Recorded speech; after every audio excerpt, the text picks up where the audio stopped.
प्रथम तहलका न्यूज। इस कोरोना काल में जहां बड़े बड़े स्कूल और इंस्टीट्यूट अपने स्टूडेंट से फीस वसूलने में जुटे हुए हैं, तो वहीं फरीदाबाद की जेसी बोस YMCA यूनिवर्सिटी ने अपने सभी स्टूडेंट्स के लिए एक बड़ा ऐलान कर दिया है। इस यूनिवर्सिटी ने आर्थिक रूप से कमजोर और जरूरतमंद विद्यार्थियों की 100% तक ट्यूशन फीस माफ करने की नीति जारी की है और ऐसे विद्यार्थियों से आवेदन मांगे हैं जो परिवार में वित्तीय कठिनाइयों के कारण अपनी फीस या बकाया का भुगतान करने में असमर्थ हैं। अपने छात्रों को बड़ी राहत देने का काम करने वाली जेसी बॉस YMCA यूनिवर्सिटी ने देश की पहली शिक्षण संस्थान बन गई है। तो जो हमारी यूनिवर्सिटी में हमारे को पता है कि कुछ स्टूडेंट्स का जो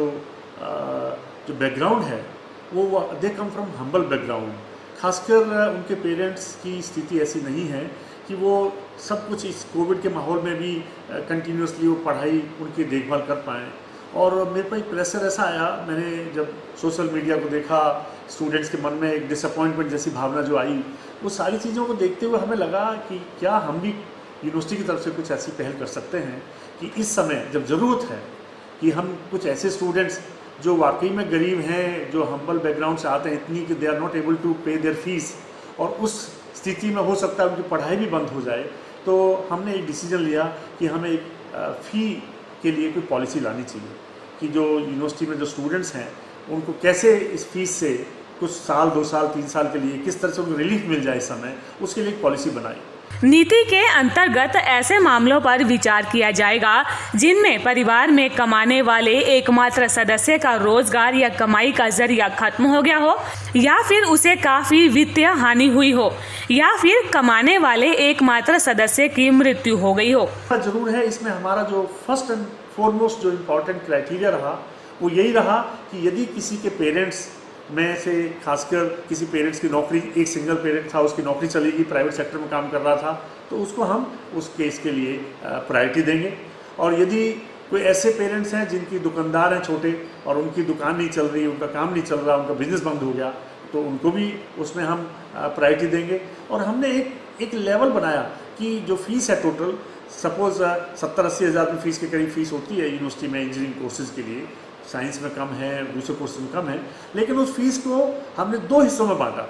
और हमने स्टूडेंट्स को ये भी कहा कि आप सेमेस्टर में 2 हिस्सों में फीस दे सकते हो अगर आप नहीं दे पाओगे। इस नीति के बारे में यूनिवर्सिटी के कुलपति प्रोफेसर दिनेश कुमार ने जानकारी दी। नीति के अंतर्गत फीस माफी का लाभ उठाने के लिए जरूरतमंद स्टूडेंट को यूनिवर्सिटी की वेबसाइट के जरिए ऑनलाइन आवेदन करना होगा।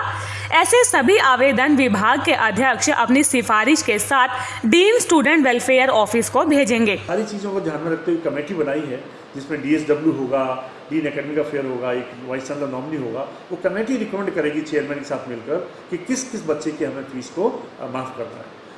तो इस तरह से हमने काफ़ी स्टेप्स उठाए हैं कि स्टूडेंट्स को फ़ायदा हो। और इस समय कोविड की सिचुएशन, कोविड के टाइम में एक ऐसा माहौल जनरेट ना हो कि भाई किसी को बिना पैसे की प्रॉब्लम की वजह से पढ़ाई अपनी रोकनी पड़े। तो मैं जानता हूँ कि फ़ीस के बिना इंस्टीट्यूट तो नहीं चल पाती, तो इसलिए ये तो नहीं हो सकता कि सबकी फ़ीस ख़त्म हो जाए, पर यस, हमने एक स्टार्ट किया है, एक शुरुआत की है और मेरे को लगता है ये शुरुआत काफ़ी बड़े लेवल पे